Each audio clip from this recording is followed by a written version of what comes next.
서울 복음방송 주안의 하나 2부 방송으로 이어집니다. 주안의 하나 2부에서는 성도의 삶 속에서 경험한 주님과의 교제를 나누는 살며 생각하며와 은혜의 설교, 그리고 함께 성경을 읽으며 묵상하는 Let's Read the Bible이 준비되어 있습니다. 먼저 살며 생각하며 들으시겠습니다.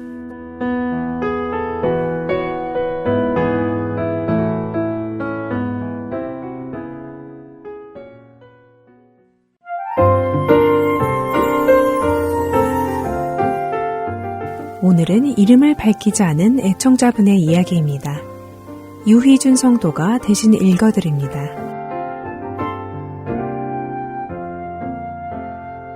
몇 년 전 겪었던 일입니다. 그때만 해도 아직 코로나가 완전히 끝나지 않은 시기라 많은 분들이 어려움을 토로하고 있었습니다. 그날은 일을 나갔다가 스케줄이 변경되어 약 3시간 정도 시간이 비게 되는 날이었습니다. 집에 돌아가기는 애매한 시간이라 근처에서 시간을 보내야겠다고 생각했고 근처 맥도날드로 향했습니다. 주차를 하고 맥도날드로 걸어가던 중 누군가가 부르는 소리가 들렸습니다.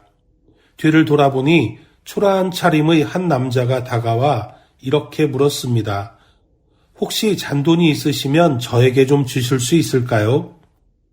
평소 어려운 사람들을 돕고 싶은 마음은 있었지만 금전적인 도움은 마약이나 술 구입에 사용될 수 있다는 이야기를 많이 들어왔기에 현금 대신 다른 방식으로 돕고자 노력하는 편이었습니다. 게다가 그날은 주머니에 카드만 있고 현금은 전혀 없었습니다. 그래서 저는 그에게 말했습니다. 저는 지금 잔돈이 없어요. 저는 간단히 식사하러 맥도날드에 가는 중인데 괜찮다면 함께 식사하지 않겠어요? 제가 살게요. 그는 흔쾌히 함께 식사하겠다고 했습니다. 이제부터 편의상 그를 존이라고 부르겠습니다. 우리는 메뉴를 주문하고 함께 테이블에 앉아 식사를 하며 존에 대해 몇 가지 이야기를 나눌 수 있었습니다. 그는 코로나로 인해 실직했고 마땅한 주거지도 없어 현재 노숙 생활을 하고 있다고 했습니다. 자녀가 있지만 부담을 주고 싶지 않아 본인의 어려움을 알리지 않고 있다는 이야기도 들려주었습니다. 현재는 노숙자 시설의 도움으로 잠자리를 해결하고 있지만 언제까지 이렇게 살아야 할지 막막하다고 털어놓았습니다. 그에게 해줄 수 있는 말이라곤 오늘 우리가 이렇게 만나게 된 것도 하나님의 뜻이 있을 거예요. 라는 위로뿐이었습니다. 그렇게 이야기를 나누며 식사를 이어가던 중 옆 테이블에 앉아있던 분들이 우리 이야기를 듣고 말을 걸어왔습니다. 그들은 차량 운행 관련 회사에서 일하며 함께 일할 사람을 찾고 있다고 했습니다. 마침 그들도 하나님을 믿는 사람들이었습니다. 그들이 찾는 일꾼은 운전면허만 있으면 되는 간단한 일이었고 존은 운전면허도 있고 연락처도 가지고 있었습니다. 서로 이야기를 나누어 보니 그들이 찾는 조건에 존이 부합하는 것이었습니다. 걱정스러운 마음에 존에게는 현재 거주지가 없는 상태인데 괜찮은지 확인하니 아무런 문제가 되지 않는다고 했습니다. 그들은 존의 간단한 인적사항을 확인하고 연락처를 교환했습니다. 우리는 식사를 마친 후 서로를 축복하며 헤어졌고 다시는 그를 만날 수 없었습니다. 그 이후 존이 그 회사에 취직했는지 일을 잘하고 있는지에 대한 소식은 전혀 알 수 없었습니다. 하지만 그 순간 작은 만남을 통해 서로의 필요를 채우시고 삶을 인도하신 하나님의 개입이 있었다는 것을 느낄 수 있었습니다. 또한 이후에도 하나님께서 계속해서 존의 삶에 개입하시고 도움을 주며 응원하게 하실 것이라는 믿음과 기대가 생겼습니다. 로마서 12장 4절과 5절 말씀이 생각났습니다. 우리가 한 몸에 많은 지체를 가졌으나 모든 지체가 같은 기능을 가진 것이 아니니 이와 같이 우리 많은 사람이 그리스도 안에서 한 몸이 되어 서로 지체가 되었느니라. 그날 저의 역할은 존이 저에게 잔돈을 요구할 때 이를 뿌리치지 않고 그를 초대하여 함께 식사하며 대화를 나누는 것이었습니다. 옆 테이블의 다른 믿음의 지체들을 준비시키고 움직이게 하신 것은 전적으로 하나님께서 하신 일입니다. 그저 주님의 일의 한 부분으로 쓰임 받을 수 있었다는 기쁨과 감사가 지금도 마음에 남습니다. 그날 일을 떠올릴 때마다 그들을 위해 기도할 수 있게 하심에 감사할 뿐입니다. 지금도 우리 모두를 주님께서 눈동자처럼 살피시며 주님의 이끄심과 계획 속에 살아가게 하심에 감사드립니다.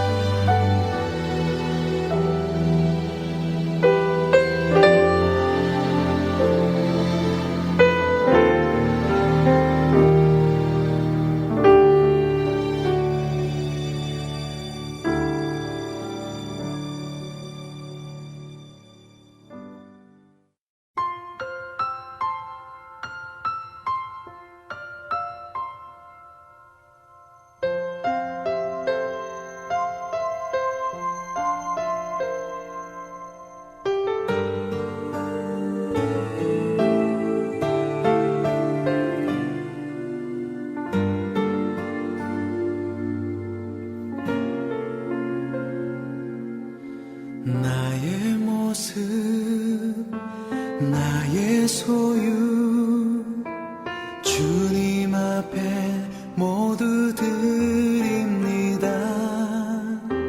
모든 아픔, 모든 기쁨, 내 모든 눈물 받아주소서. 나의 생명을 드리니 주 영광 위하여 사용하옵소서. 내가 사는 날 동안에 주를 찬양하며 기쁨의 제물 되리. 나를 받아주소서.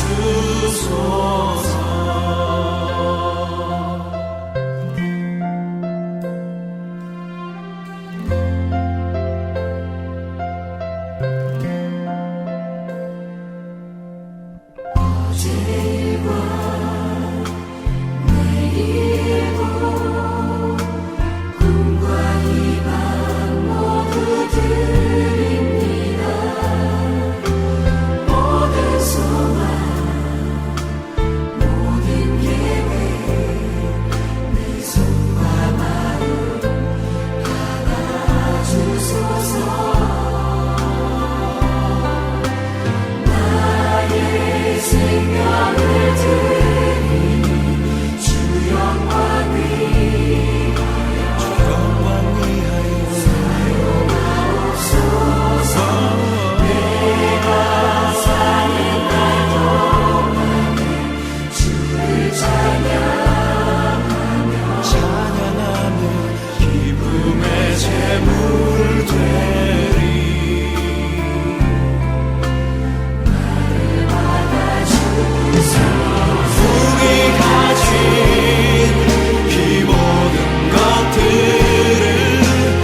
주님.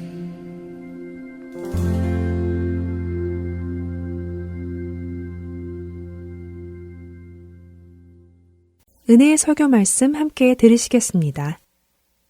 오늘은 얼바인 디사이플교회 고현종 목사님께서 고린도전서 3장 10절부터 15절까지의 말씀을 본문으로 가장 귀한 것으로 주를 섬기라 라는 제목의 말씀 전해주십니다. 은혜의 시간 되시길 바랍니다.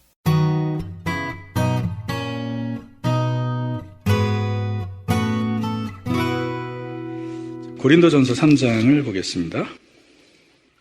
10절에서 15절. 제가 10절을 먼저 읽겠습니다. 고린도전서 3장 10절. 내게 주신 하나님의 은혜를 따라 내가 지혜로운 건축자와 같이 터를 닦아듬에 다른 이가 그 위에 세우나 그러나 각각 어떻게 그 위에 세울까를 조심할지니라. 11절. 이 닦아둔 것 외에 만일 누구든지 금이나 은이나 보석이나 나무나 풀이나 짚으로 이 터 위에 세우면 각 사람의 공적이 나타날 터인데 그날이 공적을 밝히리니 이는 불로 나타내고 그 불이 각 사람의 공적이 어떠한 것을 시험할 것임이라. 만일 누구든지 그 위에 세운 공적이 그대로 있으면 상을 받고 누구든지 그 공적이 불타면 해를 받으리니 그러나 자신은 구원을 받되 불 가운데서 받은 것 같으리라. 아멘. 바울은 고린도전서 3장에서 교회를 섬기는 사역자들의 역할, 교회를 섬기는 사역자들의 역할과 그리고 이어서 교회를 또 세워가는 성도들의 역할이 무엇인지를 두 가지 비유로 설명하고 있습니다. 그 첫 번째 비유는 농사의 비유고요. 두 번째 비유는 건축의 비유입니다. 먼저 바울은 고린도 교회를 섬기는 자신과 아볼로의 역할을 농사의 비유로 설명을 합니다. 6절, 7절인데 보시면 나는 심었고 아볼로는 물을 주었으되 오직 하나님께서 자라나게 하셨나니 그런즉 심는 이나 물주는 이는 아무것도 아니로되 오직 자라게 하시는 이는 하나님뿐이니라. 바울은 심었다라는 것은 바울이 고린도에 가서 복음을 전함으로 말미암아 고린도 교회가 시작되었다라는 거죠. 그래서 바울이 전도여행 때 고린도에 1년 6개월 동안 머물면서 거기서 복음을 전했습니다. 그게 이제 바울이 씨를 뿌린 거죠. 그래서 이제 고린도 교회가 세워지고 시작이 된 것입니다. 바울에 이어서 고린도 교회를 섬겼던 사역자가 아볼로입니다. 아볼로는 지식과 언변이 탁월한 말씀 사역자였습니다. 아볼로의 말씀 사역을 비유로 바울이 설명하는데 그것은 물을 주는 사역이었다. 바울은 씨를 뿌리고 그리고 아볼로는 물을 주었다. 근데 자라나게 하신 분은 오직 하나님이시다. 이게 비유죠, 비유. 이 비유를 통해서 바울이 분명히 이야기하는 것은 영광 받으셔야 할 분은 오직 하나님 한 분뿐이라는 거죠. 그러니까 사역자가 영광 받을 위치에 있는 자들이 아니라는 거죠. 왜 그렇게 이야기하죠? 고린도 교회에 분쟁이 있었죠. 그 분쟁의 이유가 뭐죠? 나는 아볼로예요. 나는 바울을, 나는 게바를, 나는 그리스도를 따른다. 마치 헬라인들이 자신들이 추정하는 철학자들을 따르듯이. 그게 이 고린도 교회의 가장 큰 문제였죠. 그래서 바울이 사역자들의 역할은 심는 거고 또 물을 주는 거지 자라게 하는 분은 오직 하나님이다. 그러면서 모든 영광을 하나님께만 돌려야 된다 그 말이죠. 그리고 사람을 자랑하고 사람을 쫓는 것이 아니라 오직 하나님만을 자랑해야 한다라고 고린도 교회 성도들에게 강조한 것입니다. 그러면서 이어서 바울은 고린도 교회를 섬기는 성도들의 역할이 무엇인지를 또 다른 비유로 설명을 하는데 그게 바로 건축의 비유입니다. 10절을 보시면 내게 주신 하나님의 은혜를 따라 내가 지혜로운 건축자와 같이 터를 닦아둠에 다른 이가 그 위에 세우나 그러나 각각 어떻게 그 위에 세울까 조심할지니라. 자, 성도들의 역할은 섬김과 헌신으로 교회를 세우는 것이다. 마치 건물을 세우듯이. 그래서 교회는요, 성도들의 섬김과 헌신으로 교회는 세워지는 것입니다. 건축되는 것입니다. 그래서 에베소서 2장 20절 이하에 보면 너희는 사도들과 선지자들의 터 위에 세우심을 입은 자라. 그리스도 예수께서 친히 모퉁이돌이 되셨느니라. 그의 안에서 건물마다 서로 연결하여 주 안에서 성전이 되어가고 너희도 성령 안에서 하나님의 거하실 처소가 되기 위하여 그리스도 예수 안에서 함께 어떻게 된다고요? 함께 지어져 가느니라. building up, 함께 세워져 간다라는 것입니다. 거기 이제 중요한 것은 이 파운데이션, 그 기초는 오직 예수 그리스도 한 분뿐이다라는 것을 강조합니다. 11절에 이 닦아둔 것 외에 능히 다른 터를 닦아둘 자가 없으니 이 터는 곧 예수 그리스도라. 예수님이 교회의 파운데이션. 예수님이 교회 파운데이션이라는 것은 교회가 시작되고 세워지고 자라나고 또 세상의 풍파 가운데 교회가 견고하게 설 수 있는 근거는 오직 예수 그리스도의 십자가와 부활뿐이라는 것입니다.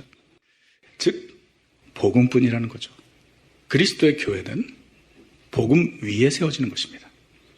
그래서 예수 그리스도의 복음이 없는 교회는 교회라고 할 수가 없는 거죠. 그 외에 다른 터는 없습니다. 오직 예수 그리스도라는 것은 예수님께서 우리를 위해서 행하신 그 구속의 은혜, 곧 십자가의 죽음과 부활, 그를 믿는 자가 구원을 얻는다는 이 복음의 메시지, 이게 바로 교회의 파운데이션이라는 것입니다. 이것 없이는 교회는 교회가 아닙니다. 예수님께서 한 번은 가이사라 빌립보에 제자들을 데려가시고 거기서 제자들에게 너희는 나를 누구라 하느냐 질문하셨죠. 제자들이 깜짝 놀랐죠. 처음에는 사람들이 나를 누구나 하느냐 질문하셨을 때 제자들이 사람들이 예수님을 선지자라, 모세다, 엘리야라 이렇게 대답을 했는데 그 대답을 들으시고 바로 제자들에게 그럼 너희는 how about you? 너희는 나를 누구라 하느냐 당황했을 것입니다. 제자들이. 그때 이제 베드로가 나서서 주는 그리스도시요. 그리스도는 메사야, 크라이스트, 구세주라는 거죠. 세이비어. 주는 그리스도시요. 살아계신 하나님의 아들이십니다. 와, 정답이었죠. 예수님께서 베드로가 이렇게 대답한 설명을 하시죠. 네가 한 것이 아니라 성령님께서 깨닫게 하시고 고백하게 하신 것이다 말씀하셨는데 정답입니다. 예수님은 그리스도고 살아계신 하나님의 아들, 우리의 구원자. 그 답을 들으시고 예수님께서 바로 이렇게 말씀하셨습니다. 마태복음 16장 18절에 내가 이 반석 위에 내 교회를 세우리니 음부의 권세가 이기지 못하리라. 자, 이 반석이 교회의 파운데이션이 된다라는 것인데 이 반석이 무엇을 의미하는가? 캐톨릭에서는 이 반석을 베드로라고 해석을 합니다. 그래서 베드로 위에 교회를 세우셨다. 그것이 이제 지금까지 교황의 권위로 이어지죠. 그래서 캐톨릭 철치의 교황은 절대적인 권위를 가진 거 아시죠? 그런데 사실 잘못된 해석입니다. 예수님께서 이 반석 위에 내 교회를 세우겠다라는 것은 베드로 위에 교회를 세우시겠다는 것이 아니라 베드로의 신앙 고백 위에 교회를 세우신 거죠. 베드로의 신앙 고백은 뭐죠? 주는 그리스도시요 살아계신 하나님의 아들이십니다. 자, 예수님이 구세주가 되시고 살아계신 하나님의 아들이라는 것이 바로 복음의 핵심이죠. 그래서 교회는 복음 위에 세워지는 것입니다. 그거 외에 다른 것은 없습니다. 그래서 예수를 그리스도로, 예수를 하나님의 아들로 고백하지 않는 교회는 교회가 아닙니다. 그건 교회라고 할 수 없습니다. 교회의 기초는 예수님이시며 그 위에 파운데이션은 예수님, 그리고 그 위에 성도들의 헌신과 수고를 통해서 교회가 빌드업 된다, 그 말을 하고 있는 거예요. 그런데 파운데이션은 다 같은데 예수 그리스도 한 분인데 교회를 빌드업하는 것은 다양한 매트리얼, 다양한 자료로, 다양한 자재로 빌드업할 수 있다라고 말하는 것입니다.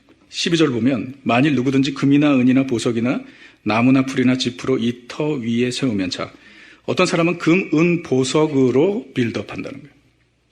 또 어떤 사람은 나무, 풀, 짚으로 세운다라는 것입니다. 그래서 어떤 자재로 교회를 세우는지는 이 땅에서는 알 수 없지만 우리 하나님 앞에 섰을 때에는 적나라하게 드러나게 될 것이다.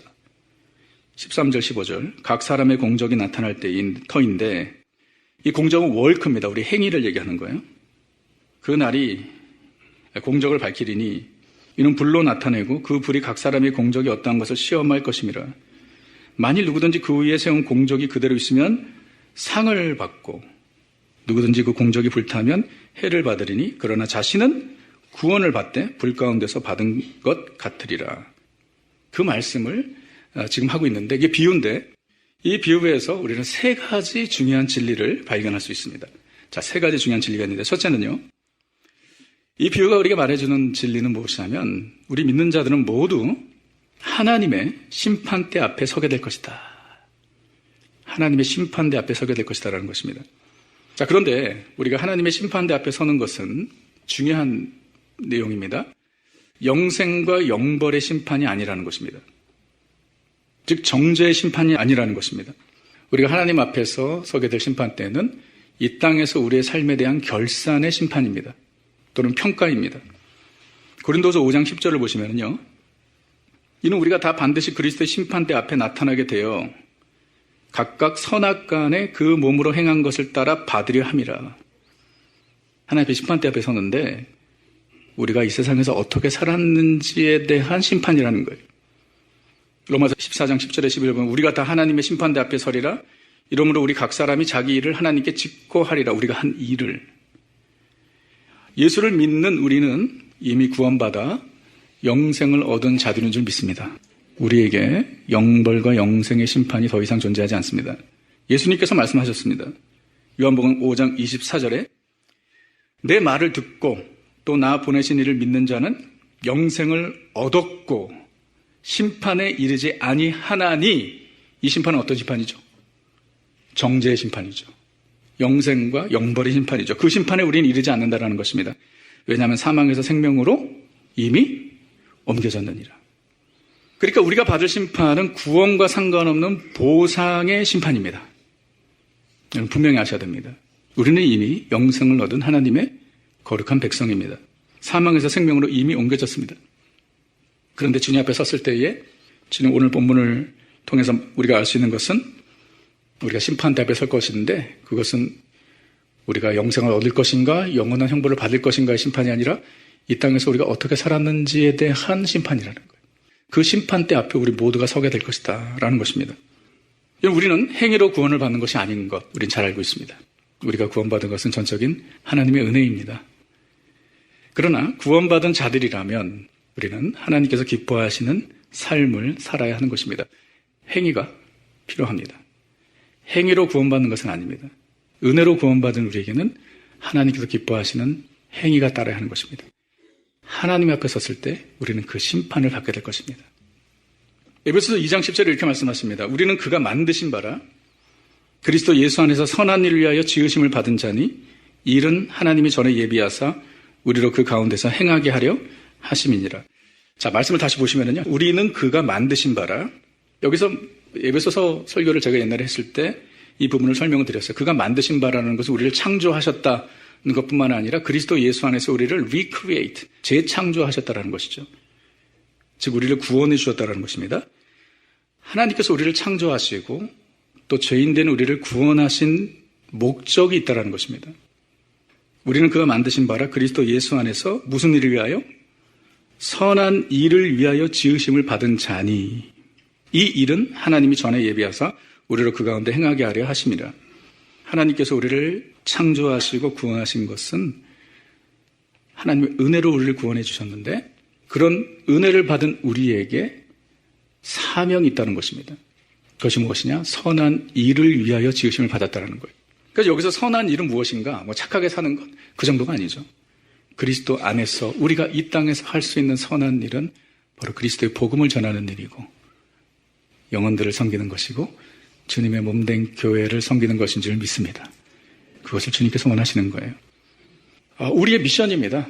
자, 우리는 하나님께로부터 구원받은 자들인데 구원받았으면 우리가 예수 그리스도를 영접한 그 순간 예수님께서 요한복음 5장에서 말한 것처럼 이미 사망에서 생명으로 옮겨진 사람들이에요.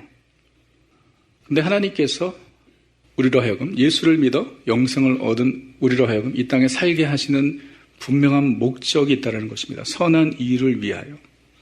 그 선한 일이 무엇이라고요? 주님의 복음을 위하여. 주님의 일을 위하여. 주님의 나라와 주님의 교회를 위해서 살아가는 것.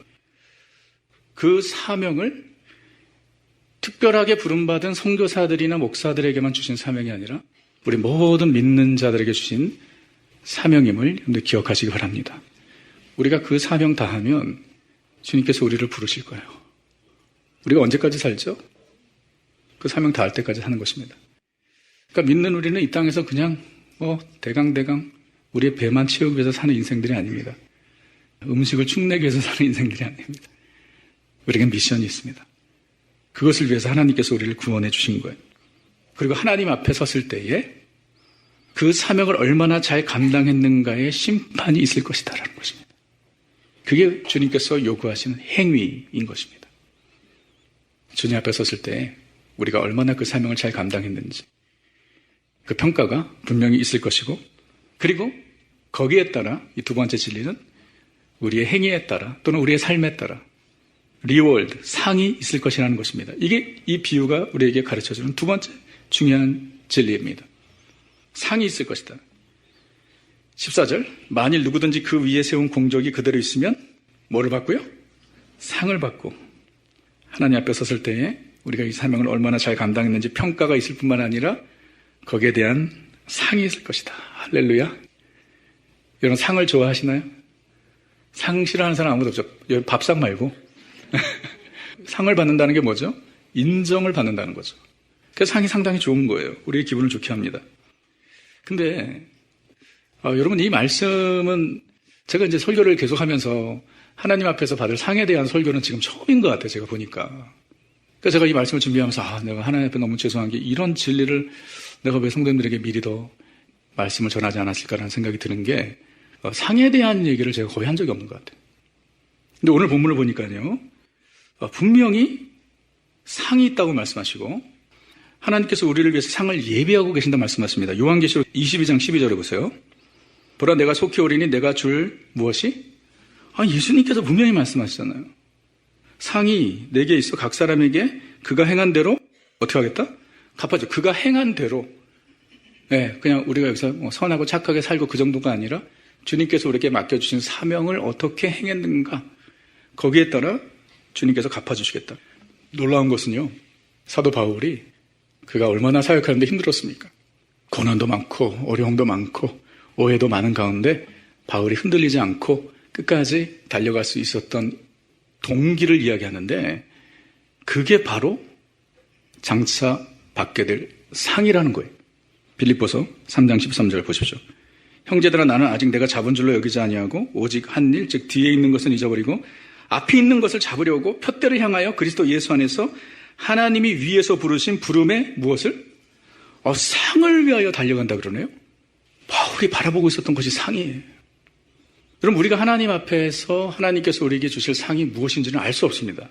이 상이 무엇인지 알 수 없고 저도 설명할 수 없고 다른 성경들을 보면은 그것이 의의 면류관, 생명의 면류관, 승리의 면류관, 승리의 관 뭐 이렇게 표현을 하는데 그게 뭔지도 잘 모르겠습니다. 어떤 건지는 모르겠어요. 근데 분명한 것은 오늘 본문에서도 이야기하는데 비유이지만 그것은 진리고요. 그리고 다른 성경 요한계시록을 보고 또 빌립보서를 보니까 분명히 믿는 자들에게 하나님께서 예비하신 상이 있다라는 것이죠. 역시 그 상은 우리가 기대하는 그런 물질적인 상은 아니겠죠. 천국에 들어갔는데 여기서 열심히 살았던 금강과 보석으로 집을 지은 사람은 천국에서도 막 금집에서 살고 말이에요. 보석집에서 살고 나무와 풀과 짚으로 산 사람은 저기 판자촌에서 살고 천국에서도. 그러면 천국 가고 싶어요? 가기 싫어요?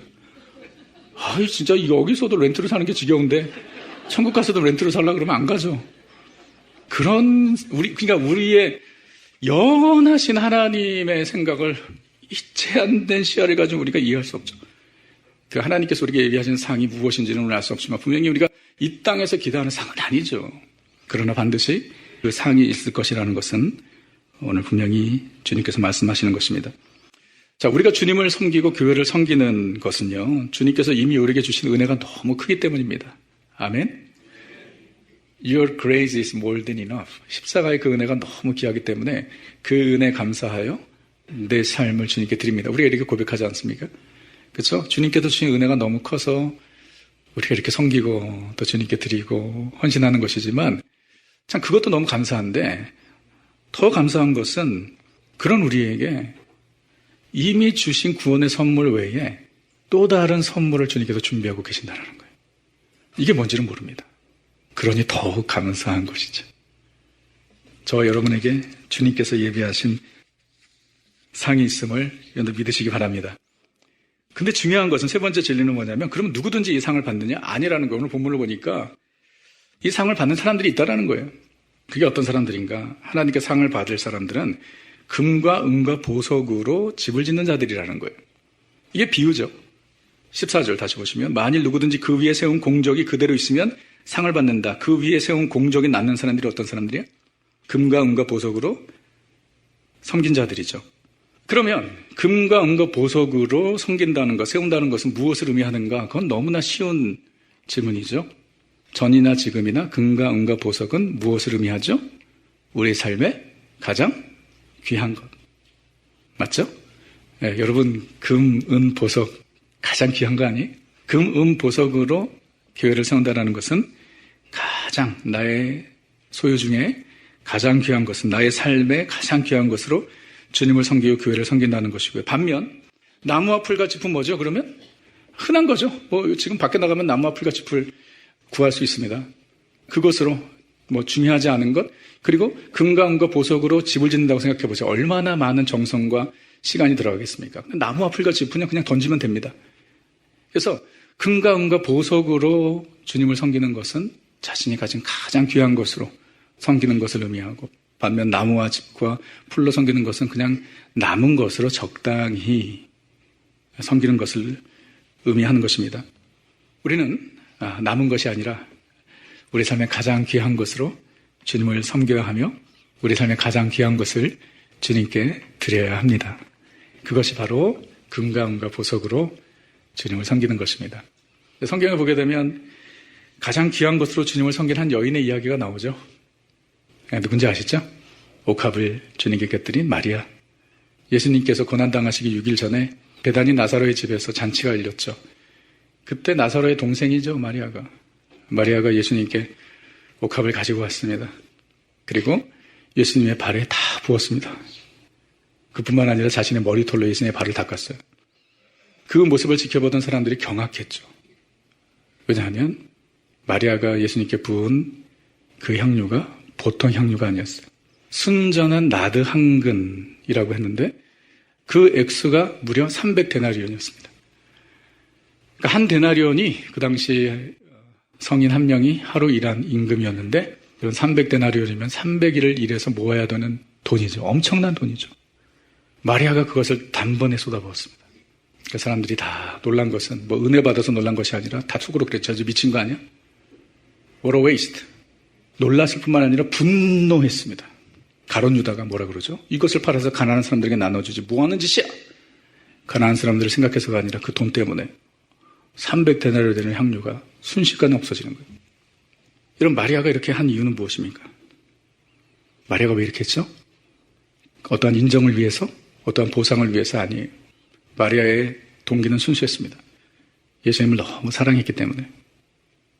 그리고 어쩌면 마리아는 예수님께서 이제 고난을 겪게 될 것이라고 제자들에게 말씀하시는 소리를 들었는지도 몰라요. 그래서 예수님의 장례를 준비하기 위해서 향유를 부었는지 모릅니다. 마리아가 자신이 부은 향유의 가치를 알았을까요? 몰랐을까요? 그 누구보다 잘 알았습니다. 그 당시 유대 여인들은요, 시집 자금으로 그렇게 향유를 모았습니다. 돈이 생길 때마다 조금씩 싸서 그 옥합에 향유를 집어넣는 거예요. 마리아가 자신의 돈으로 그렇게 조금씩 모은 향유가 한 근이 된 거죠. 그 누구보다 마리아는 이 옥합 주님께 드린 향유의 가치를 알았습니다. 근데요, 참 놀랐죠? 하나도 아깝지가 않은 거예요. 자기 것도 아닌데 옆에 있는 사람이 더 아까워해요. 아이러니하죠. 뭐가 다른 거죠? 그 사람들과 가룟 유다와 이 마리아의 뭐가 차이입니까? 주님을 향한 순수한 사랑이죠. 그냥 사랑하니까 가장 좋은 걸 드리고 싶은 거예요. 사랑하니까 계산하지 않는 거예요. 여러분, 이것이 사랑의 힘이에요. 사랑하는 사람에게 남는 거 주고 싶지 않아요. 가장 귀한 거 주고 싶어요. 사랑하면 계산하지 않아요. 이게 사랑의 힘이에요. 하나님께서 우리를 사랑하십니다. 하나님 계산하지 않으세요. 하나님께서 우리를 구원해 주시기 위해서 죄로 말미암아 영원히 죽을 수밖에 없는 우리를 그대로 두지 않으시고 살려주시기 위해서 독생자 예수 그리스도를 보내주셨습니다. 예수님께서 그냥 우리를 구원해 주셨나요? 아니죠. 우리를 구원해 주시기 위해서, 우리의 죄의 대가를 치르시기 위해서 고난을 당하시고 십자가에서 물과 피를 쏟으셨습니다. 말로 다 할 수 없는 고통을 겪으셨습니다. 우리는 이해할 수 없죠. 왜 그렇게 하셨는지. 근데 그 동기는, 그 이유는 단 하나입니다. 하나님이 세상을 이처럼 사랑하사. 사랑뿐이에요. 사랑하면 계산하지 않습니다. 가장 좋은 것을 드리고 싶은 거예요. 사람들은 마리아의 행동을 비난했지만 예수님은 마리아를 칭찬하셨습니다. 마가복음 14장 8절 9절 그는 힘을 다하여 내 몸에 향유를 부어 내 장례를 미리 준비하였느니라. 내가 진실로 너에게 이르노니 온 천하에 어디서든지 복음이 전파되는 곳에는 이 여자가 행한 일도 말하여 그를 기억하리라. 그를 기억하리라. 사람들만요? 아니죠. 주님이 기억하시죠. 우리 주님은 주님께 드린 우리의 귀한 헌신을 분명히 기억하십니다. 우리는 주님께서 주신 은혜가 너무 고마워서 너무 그 은혜가 커서 그리고 우리도 주님을 너무 사랑해서 주님께 우리의 귀한 것을 드리고 우리의 귀한 것으로 주님을 섬깁니다. 그런데 거기서 끝나는 것이 아니라 주님은 그것을 받으시고 우리를 잘하였도다 착하고 충성된 종아 인정하는 것뿐만 아니라 우리에게 상을 주신다라는 것입니다. 할렐루야. 자, 그렇다면 오늘 말씀을 우리는 이렇게 그냥 듣고 끝나는 것이 아니라 이 말씀 우리 자신을 살펴보아야 할 것입니다. 그럼 나는 어떤가 말이죠. 나는 과연 지금 금과 은과 보석으로 주님을 섬기고 있는가? 한번 생각해 보셔야 합니다. 가장 귀한 것을 주님께 드리고 있는가? 아니면 나무 풀집으로 대강대강 형식적으로 적당히 하고 있는가? 우리가 가진 것들 중에 주님께 드릴 수 있는 소중한 것들은 무엇인가 생각해 보았는데요. 다 비슷하죠. 대표적으로 3가지가 있을 겁니다. 시간과 물질과 재능이죠. 근데 잘 생각해 보면 이 시간과 돈과 탤런트는 하나님께서 우리에게 주신 것들이에요. 맞죠? 그 주님께 드리는 것은 너무나 마땅하고 당연한 것입니다. 하나님께서 우리에게 시간을 주셨습니다. 시간은 정말 하나님께서 우리에게 주신 선물입니다. 우리 모두에게 똑같은 시간을 주신 것은 아니에요. 하루 24시간은 다 똑같지만 우리가 이 땅에서 살 수 있는 시간은 정해져 있습니다.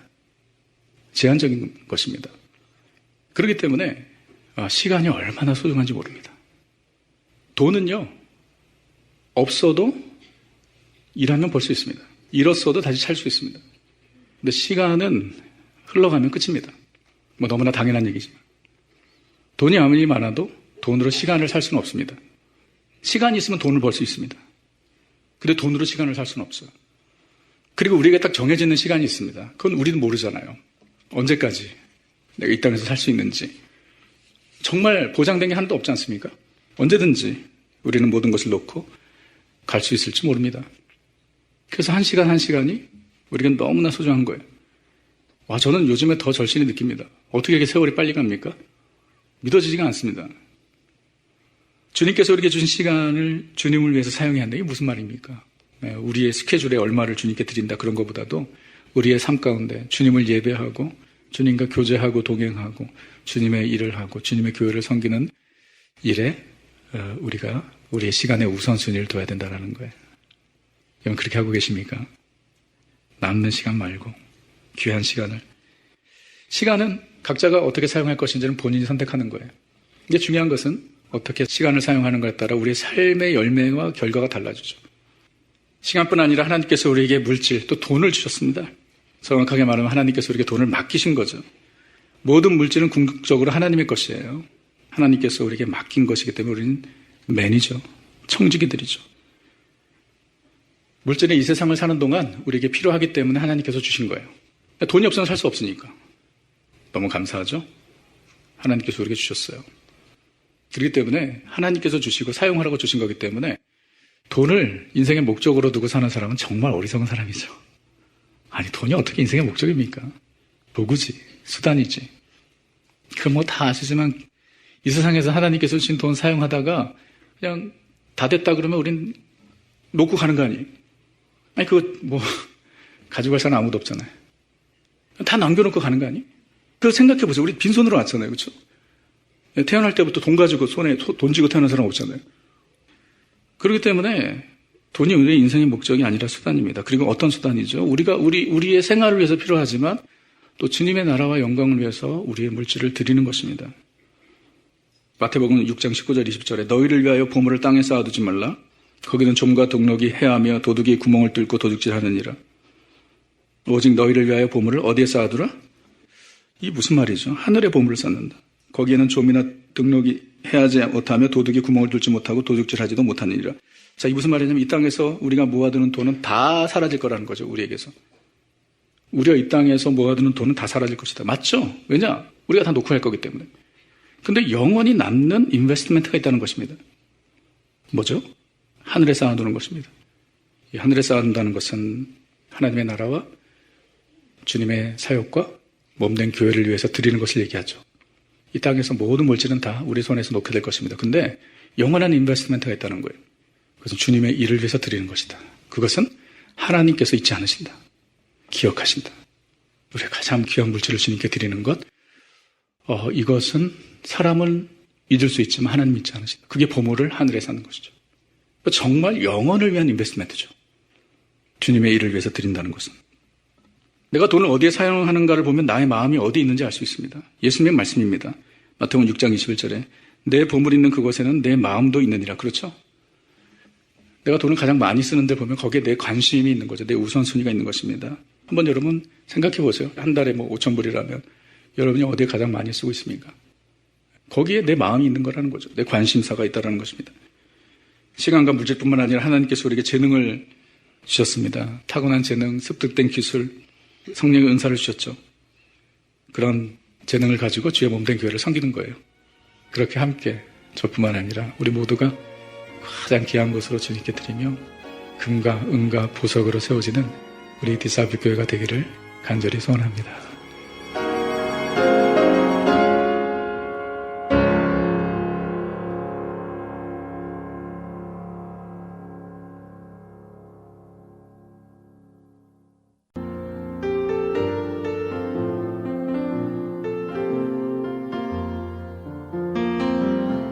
보소서 주님 나의 마음은 선한 것 하나 없습니다. 그러나 내 모든 것 주께 드립니다. 사랑으로 안으시고 날 새롭게 하소서. 보소서 주님 나의 마음은 선한 것 하나 없습니다. 그러나 내 모든 것 주께 드립니다. 사랑으로 안으시고 날 새롭게 하소서. 주님 마음 내게 주소서. 내 아버지 주님 마음 내게 주소서. 나를 향하신 주님의 뜻이 이루어지도록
방송을 청취하실 수 있는 방법에 대해 안내해 드리겠습니다.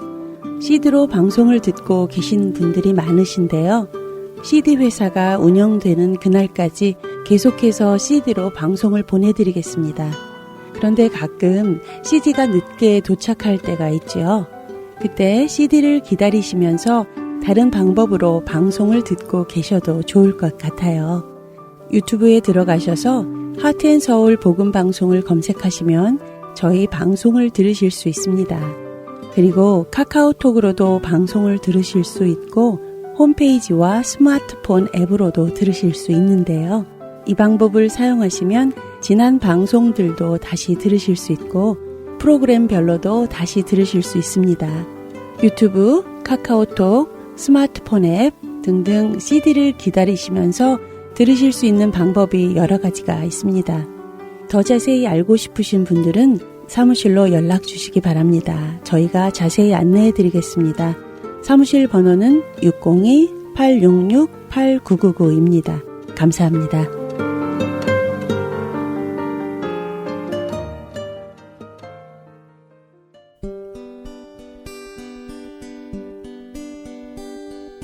기쁜 소식 사랑으로 땅끝까지 전하는 아랜소.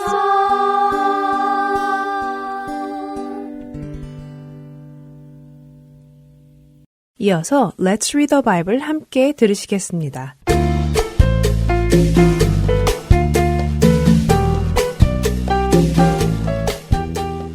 애청자 여러분 안녕하세요. Let's Read the Bible 진행의 이세진입니다. 요한계시록 8장 끝에 네 번째, 나팔이 불려진 이후에 하늘을 나는 독수리가 땅에 사는 자들을 향해 화가 있으리니 하고 큰 소리로 말을 합니다. 앞으로 3번의 화가 더 있을 것이라는 의미죠. 화라는 말은 히브리어 오일을 번역한 것인데 유대인들은 이 오이라는 말이 한 영혼이 지옥에 떨어지기 직전 마지막으로 내뱉는 비명소리라고 설명합니다. 그러니 죽음과도 같은 끔찍한 화가 한 번도 아니라 3번이나 더 남았다니 두려운 일입니다. 오늘 함께 읽을 요한계시록 9장에 그 3번의 화 중 2번의 화가 이 땅에 내려집니다. 먼저는 무저갱에서 올라온 황충이 사람들을 해하는데 마치 정갈이 사람을 쏘듯 커다란 아픔을 준다고 하시죠. 그런데 참 특이한 점이 있습니다. 그 황충은 오직 하나님의 인침을 받지 않은 자들, 다시 말해 예수님을 믿지 않는 자들만 쏜다는 것이지요. 더 놀라운 것은 사람들이 이 황충에 쏘여 너무도 아픈 고통을 받기에 차라리 죽는 것이 낫겠다며 죽으려 하지만 그 어느 누구도 죽지 못한다는 것입니다. 죽음이 그들을 피한다고 하시죠. 그 말씀 속에서 우리는 죽음을 다스리는 분도 하나님이심을 알 수 있습니다. 한 사람이 죽고 사는 것이 자신의 마음대로 되는 것이 아니라는 것이죠. 하나님은 왜 이런 일이 일어나도록 하실까요? 왜 믿지 않는 사람들만 쏘아대는 황충과 그 고통으로 인해 죽고자 해도 죽음이 피하여 죽을 수도 없는 일이 일어나도록 하시겠느냐는 것입니다. 그것은 하나님이 그들이 돌이켜 생명을 얻기 원하시기 때문입니다. 생각해 보시기 바랍니다. 세상에는 2 종류의 사람이 있습니다. 믿는 자와 믿지 않는 자, 이렇게 2 종류뿐이죠. 그런데 황충이 와서는 죽을 것 같은 고통을 줍니다. 믿지 않는 자들에게만 말입니다. 그렇다면 황충에 쏘여 고통받는 자들이 고통받지 않는 자들에게 물을 것입니다. 왜 당신들은 황충에 쏘이지 않느냐라고요. 그때 고통받지 않는 자들은 답할 것입니다. 우리는 예수님을 믿습니다. 그것이 당신과 우리의 차이입니다. 라고 말입니다. 이때 마음을 돌이켜 주님을 믿는 자들도 생겨나기를 기대합니다. 5번째 나팔이 불리며 2번째 화도 지나갑니다. 이제 6번째 나팔과 함께 3번째 화가 시작되죠. 3번째 화는 세상 사람의 3분의 1이 죽는 끔찍한 재앙입니다. 이렇게 끔찍한 재앙이 일어나는 것 역시 그 목적은 같습니다. 사람들이 회개하고 돌이켜 생명을 얻는 것입니다. 하지만 요한계시록 9장 20절과 21절은 그 결과를 이렇게 말씀하시죠.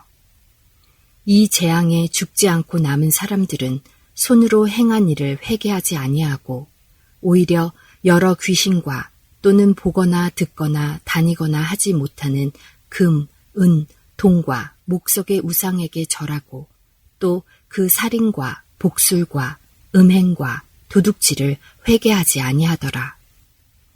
여전히 회개하지 않는 자들, 그럼에도 계속해서 회개의 기회를 주시는 하나님, 악인을 향해 오래 참으시는 하나님의 은혜를 우리는 재앙 속에서도 보게 됩니다. 어느 누구 하나도 지옥에 가는 것을 기뻐하지 않으시기에 사람들을 깨우시고 돌이키시려는 하나님의 그 사랑을 깨닫는 우리가 되기를 바라며 Let's read the Bible, 요한계시록 9장 1절에서 21절까지의 말씀을 읽겠습니다. 다섯째 천사가 나팔을 불매 내가 보니 하늘에서 땅에 떨어진 별 하나가 있는데 그가 무저갱의 열쇠를 받았더라. 그가 무저갱을 여니 그 구멍에서 큰 화덕의 연기 같은 연기가 올라오매 해와 공기가 그 구멍의 연기로 말미암아 어두워지며 또 황충이 연기 가운데로부터 땅 위에 나오매 그들이 땅에 있는 전갈의 권세와 같은 권세를 받았더라. 그들에게 이르시되 땅의 풀이나 푸른 것이나 각종 수목은 해하지 말고 오직 이마에 하나님의 인침을 받지 아니한 사람들만 해하라 하시더라. 그러나 그들을 죽이지는 못하게 하시고 5달 동안 괴롭게만 하게 하시는데 그 괴롭게 함은 전갈이 사람을 쏠 때에 괴롭게 함과 같더라. 그 날에는 사람들이 죽기를 구하여도 죽지 못하고 죽고 싶으나 죽음이 그들을 피하리로다. 황충들의 모양은 전쟁을 위하여 준비한 말들 같고 그 머리에 금 같은 관 비슷한 것을 썼으며 그 얼굴은 사람의 얼굴 같고 또 여자의 머리털 같은 머리털이 있고 그 이빨은 사자의 이빨 같으며 또 철 호심경 같은 호심경이 있고 그 날개들의 소리는 병거와 많은 말들이 전쟁터로 달려 들어가는 소리 같으며 또 전갈과 같은 꼬리와 쏘는 살이 있어 그 꼬리에는 5달 동안 사람들을 해하는 권세가 있더라. 그들에게 왕이 있으니 무저갱의 사자라. 히브리어로는 그 이름이 아바돈이요 헬라어로는 그 이름이 아블루온이더라. 첫째 화는 지나갔으나 보라, 아직도 이후에 화 둘이 이르리로다. 6째 천사가 나팔을 불매 내가 들으니 하나님 앞 금 제단 4뿔에서 한 음성이 나서 나팔 가진 6째 천사에게 말하기를 큰 강 유브라데에 결박한 4 천사를 놓아주라 하매 4 천사가 놓였으니 그들은 그 년, 월, 일, 시에 이르러 사람 3분의 1을 죽이기로 준비된 자들이더라. 마병대의 수는 2만 만이니 내가 그들의 수를 들었노라. 이 같은 환상 가운데 그 말들과 그 위에 탄 자들을 보니 불빛과 자줏빛과 유황빛 호심경이 있고 또 말들의 머리는 사자 머리 같고 그 입에서는 불과 연기와 유황이 나오더라. 이 세 재앙, 곧 자기들의 입에서 나오는 불과 연기와 유황으로 말미암아 사람 3분의 1이 죽임을 당하니라. 이 말들의 힘은 입과 꼬리에 있으니 꼬리는 뱀 같고 또 꼬리에 머리가 있어 이것으로 해하더라. 이 재앙에 죽지 않고 남은 사람들은 손으로 행한 일을 회개하지 아니하고 오히려 여러 귀신과 또는 보거나 듣거나 다니거나 하지 못하는 금, 은, 동과 목석의 우상에게 절하고 또 그 살인과 복술과 음행과 도둑질을 회개하지 아니하더라.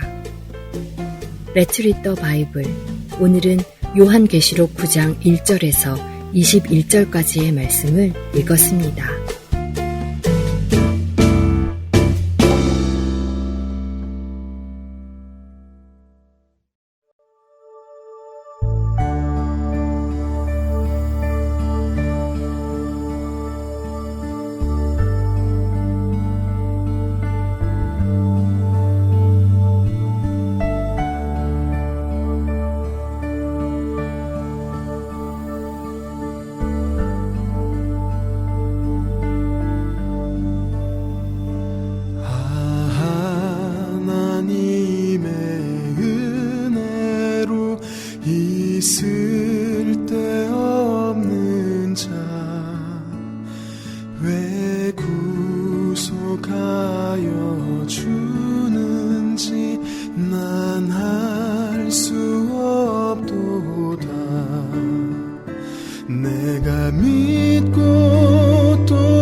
성령 주셔서 내 마음을 감동해 주 예수 믿게 하는지 난 알 수 없도다. 내가 믿고 또 의지함은 내 모든 형편 잘 아는 주님 늘 돌보아 주실 것을 나는 확실히 아네. 내가 믿고 또 의지함은 내 모든 형편 잘 아는 주님 늘 돌보아 주실 것을 나는 확실히 아네.